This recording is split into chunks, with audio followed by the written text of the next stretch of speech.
26મી જાન્યુઆરીની રાજ્યકક્ષાની પ્રજાસત્તાક પર્વની ઉજવણી પૂર્વે બનાસકાંઠાના સરહદી વિસ્તાર થરાદમાં દેશભક્તિનો અદ્ભુત માહોલ જોવા મળ્યો। વિધાનસભા અધ્યક્ષ શંકરભાઈ ચૌધરીના નેતૃત્વમાં યોજાયેલી ભવ્ય ફ્લેગ માર્ચ અને શસ્ત્ર પ્રદર્શને સમગ્ર પંથકને રાષ્ટ્રપ્રેમના રંગે રંગી દીધું।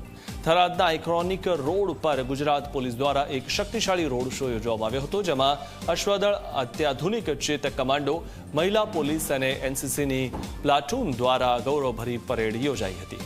ગૌમાતા સર્કલથી નર્મદા કેનાલ સુધી યોજાયેલી આ ફ્લેગ માર્ચમાં પોલીસના બાઇક સ્ટન્ટ અને અશ્વ દોડે લોકોના દિલ જીતી લીધા હતા। આ પ્રસંગે વિધાનસભા અધ્યક્ષ શંકરભાઈ ચૌધરીએ જનતાને પ્રેરિત કરતા જણાવ્યું હતું કે સરહદી વિસ્તારના નાગરિકો જેટલા જાગૃત હશે, દેશની સીમાઓ તેટલી જ વધુ સુરક્ષિત રહેશે।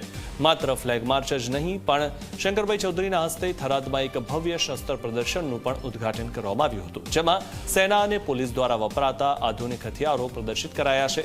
આ પ્રદર્શન પાછળનો મુખ્ય ઉદ્દેશ બાળકો અને યુવાનોમાં રાષ્ટ્રપ્રેમ, શિસ્ત અને દેશની સુરક્ષા દળો પ્રત્યે આદર જગાડવાનો છે।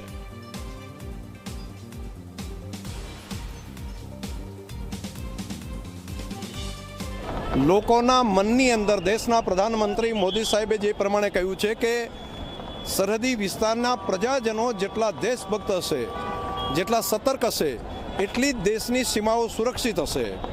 હું આજે પ્રજાને તો અભિનંદન આપું છું, પરંતુ સાથે સાથે જિલ્લા પોલીસ તંત્રને, રાજ્ય પોલીસ તંત્રને હૃદયથી અભિનંદન આપું છું કે તેમણે આવા નવા અભિગમ સાથેનો કાર્યક્રમ કર્યો।